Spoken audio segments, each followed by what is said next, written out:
ఢిల్లీలోని జంతర్ మంతర్ వద్ద రెండు తెలుగు రాష్ట్రాల మాల సంఘాల జేఏసీ ఆధ్వర్యంలో మాలల మహాధర్నా ఎస్సీ వర్గీకరణపై సుప్రీంకోర్టు ఇచ్చిన తీర్పును నిరసిస్తూ కార్యక్రమం నిర్వహించడం జరిగింది. భారీగా రెండు తెలుగు రాష్ట్రాల నుండి పాల్గొన్న మాల నాయకులు కార్యకర్తలు ఉద్యమ జై భీములు. ఈ కార్యక్రమంలో మాలా సంఘాల ఆంధ్రప్రదేశ్ జేఏసీ చైర్మన్ గోళ్ల అరుణ్ కుమార్, ఆంధ్రప్రదేశ్ రాష్ట్ర అధ్యక్షులు గోదా జాన్పాల్, తెలంగాణ మాల సంఘాల జేఏసీ చైర్మన్ చెరుకు రామచందర్, మాల మహానాడు జాతీయ అధ్యక్షులు తాళపల్లి రవి, తెలంగాణ అధ్యక్షులు పెళ్లి సుధాకర్, ఆంధ్ర అధ్యక్షులు సిద్ధాంతాల కొండబాబు, ఇతర నాయకులు మరియు తెలంగాణ ఆంధ్రప్రదేశ్ నుండి మహిళలు, మాల మహానాడు నాయకులు, కార్యకర్తలు పాల్గొని కార్యక్రమాన్ని విజయవంతం చేయడం జరిగింది.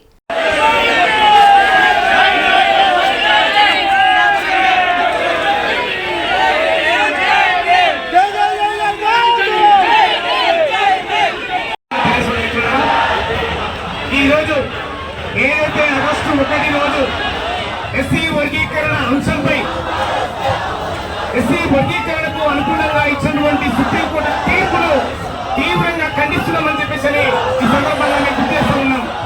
ఏదైతే సుప్రీంకోర్టు తీర్పు వచ్చిందో ఆ తీర్పు సుప్రీంకోర్టు ఇచ్చినది కాదు, మరి ఇది మోడీ గారి తీర్పు అని చెప్పేసి ఈ సందర్భంగా నేను తెలియజేస్తా ఉన్నాను.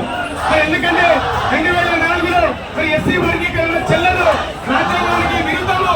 మరి కాబట్టి ఆర్టికల్ 3.1 ప్రకారంగా మరి ఎస్సీ వర్గీకరణ చేయడానికి కుదరదని చెప్పేసి సుప్రీంకోర్టు చెప్పడం జరిగింది. ఒకవేళ ఎస్సీ వర్గీకరణ చేసినట్లయితే చేయడానికి మీరు కోరుకుంటే మరి ఎస్సీ వర్గీకరణ అంశాన్ని రాజ్యాంగబద్ధంగా చేయాలి. మరి ఏదైతే పార్లమెంట్ లో బిల్లు పెట్టి అక్కడ చర్చ జరగాలి. మరి 29 రాష్ట్రాల నుంచి 3/2 మెజారిటీ మరి ఏదైతే ఎంపీలు ఆమోదం చేస్తారో ఆ ఆమోద పత్రాన్ని రాష్ట్రపతికి ఇచ్చి రాష్ట్రపతి దగ్గర సంతకం చేసిన తర్వాతనే అక్కడ చేయడానికి వీలవుతుందని చెప్పేసి చెప్పడం జరిగింది. కాబట్టి ఎస్సీ వర్గీకరణ ఫలితాలను మరి చేయకు వాళ్ళకి అనుభవించకుండా ఎస్సీ